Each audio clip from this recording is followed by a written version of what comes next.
Shalom. I want to start off by giving all praise, honor, and glory unto Yahweh, Bahashem, Yahweh Shai, Bahashem, Wachach Chodash. Double honors to my teachers, the head apostles, and elders of Great Millstone. And salutations to Akim that's out there listening. Push your foot this word with truth and sincerity. And your few Aquath as well that's listening with sincerity. Alright, today, just coming back at you guys through the spirit and power of Yahweh, Bahashem, Yahweh Shai. And strike when the iron is hot, man. Okay? That's going to be the title of this lesson. Strike when the iron is hot.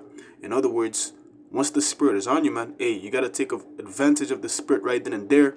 All right, and make a lesson, man. Okay, pertaining to the brothers. Okay, because we know, the flock of the Lord's pasture is men. The Lord is only dealing with men when it comes as far as teaching the scriptures, to the masses. Right? Strike while the iron is hot, man. Okay, you got to take advantage of the spirit. When the spirit is on you, man, wherever you may be at, take advantage of it. Okay, so let's get this in John 3 and verse 8, and it reads, "The wind bloweth where it listeth, and thou hearest not the sound thereof, but canst not tell whence it cometh, and whither it goeth. So is everyone that is born of the Spirit." Okay, that's the way of the Spirit, man. It's just like the wind. All right, the wind blows. All right, you don't hear the sound of it, and you don't know where it's going. That's how the Spirit is, man. That's why, once again, you got to strike when the iron is hot. Once the Spirit is on you, you got to take advantage of it right then and there. Because it's not going to be on you 24/7. You're not going to be in the Spirit 24/7, man. Okay? Once it's on you, bro, right then and there, boom. Hey, do a lesson, man. Okay? Let's say you're at the plantation and you can't do a lesson. Hey, write down the precepts that's coming up in your mind as the Spirit is on you. Write them down, man. You have a phone in your hand. Okay? Go take a little, bathroom break and then write down the precepts. Boom, boom, boom, boom. And then when your break comes, hey, make that lesson. Or when you get home, hey, make that lesson. Always take advantage of the Spirit. Don't be just there. You're in the Spirit. Precepts are flooding your mind, and then you're just there. You're not utilizing that right then and there, man. And then when it comes time for you to make a lesson, hey, you have no inspiration. Nothing's coming to mind. Because, hey, when the Spirit hit you earlier, you weren't taking advantage of it. Okay? So, hey, the Spirit went somewhere else and went on another brother. And then now the brother's doing a lesson that you were thinking of. Because you decided not to take advantage of the Spirit. Okay? You decided, oh, no, I'm going to do that later, when I get home, I'll try to write it down and do the lesson then. Or do it tomorrow. Whatever excuse that you make up in your mind, justifying you not taking advantage of the Spirit. Which, you're not supposed to do that. Your scriptures say, let's get this in Ecclesiasticus, all right?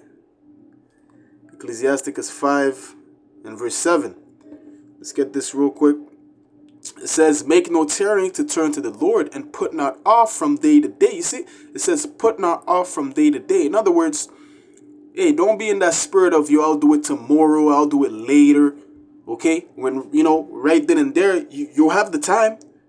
Okay, you have the time to do it, but you say, nah, you put something else as a priority rather than doing a lesson, man. Rather than doing the work. Okay, the truth comes first and foremost, man. All right? You doing the work of the Lord comes first, man. Everything else is secondary, man. You working for Esau is secondary, man. Okay? This is the biggest job that you have to take, to take care of, in lack of better words. To put your full energy into, man.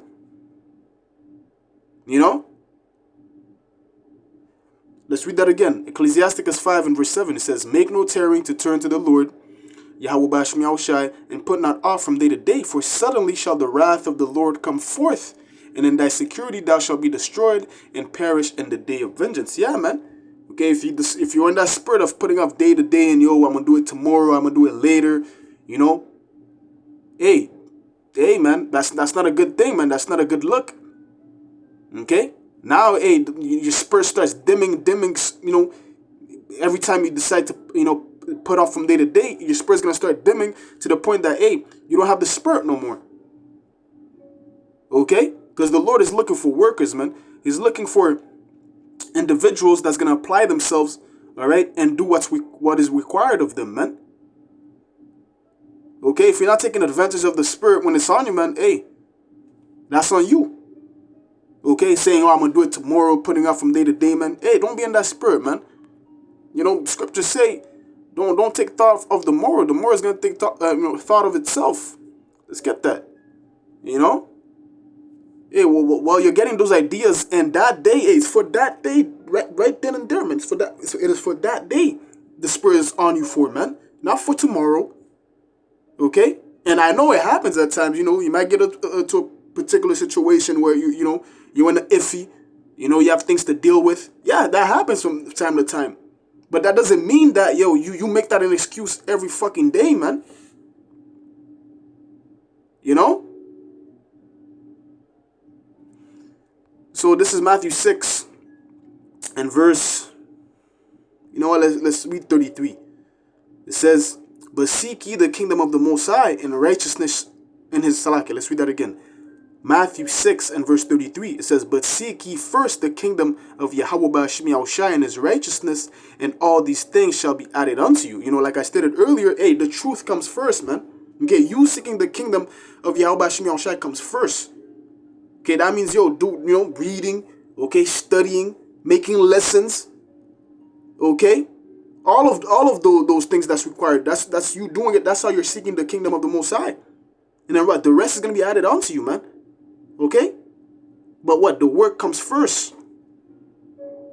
Verse 34, it says, take therefore no thought for the morrow, for the morrow shall take thought for the things of itself. Sufficient unto the day is the evil thereof. You see, it says, take no thought of the morrow. The morrow is going to take thought of itself, man. Don't be like, oh, I'm going to do it tomorrow, you know. Hey, the Lord has something else in mind for you tomorrow, man. Okay, that's why he brought the spirit, that's why he sent forth the spirit to come upon you at that particular time, at that particular hour and second, man. Because he wants it now. He wants you now to apply yourself right now, okay, as you're in the spirit, to make that lesson, man. Okay? Because there might be a believer, all right, that prayed unto the Lord, is asking for, you know, a particular answer, and then the Lord is going to decide to answer that believer, brother or sister, through you, by you making that lesson, man. You know, you making that lesson, and then, yo, the believer clicks, boom, yo, shit, that's the question I asked the Lord right there. Hey, he answered me through that man.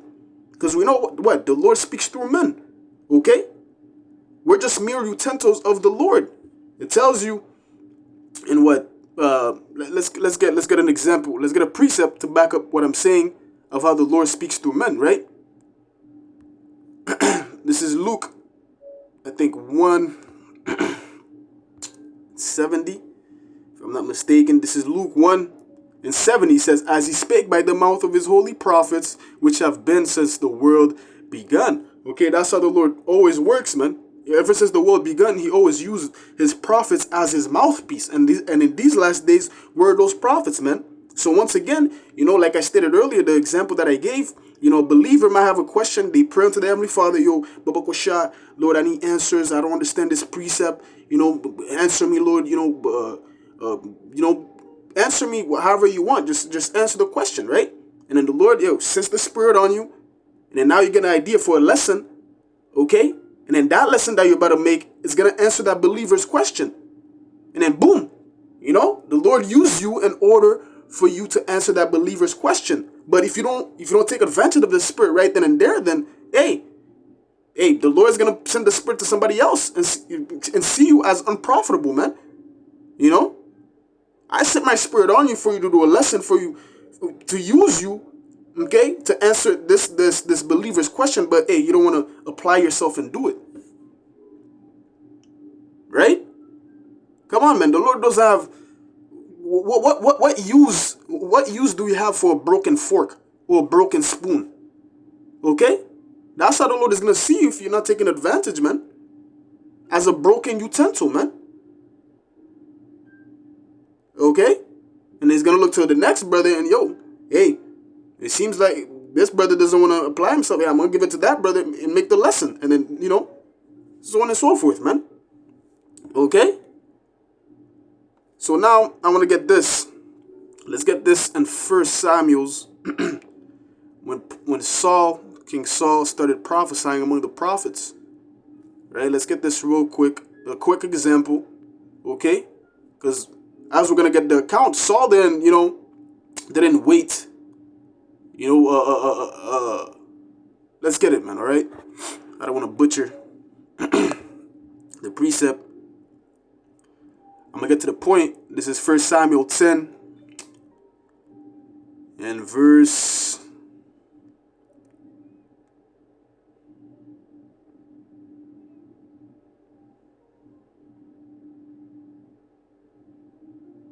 in verse 10, and it reads, And when they came thither to the hill, behold, a company of prophets met Saul, right?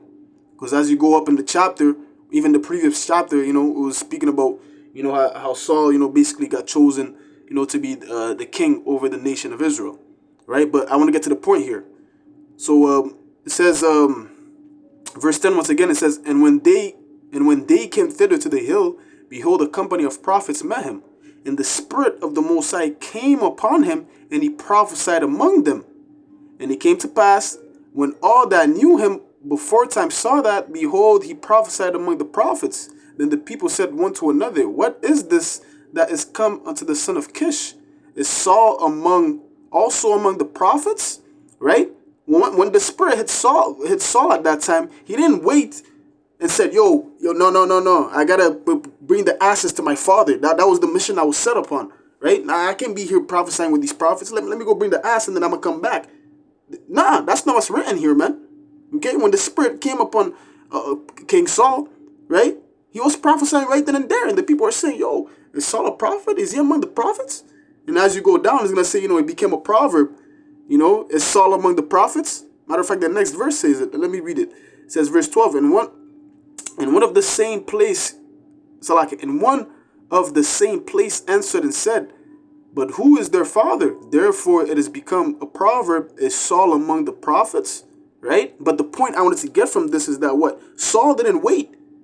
Okay, when the Spirit came upon him, man. He was prophesying right then and there. He was on a mission, right? His father sent him on a mission, right, to find those asses or whatever, or whatnot.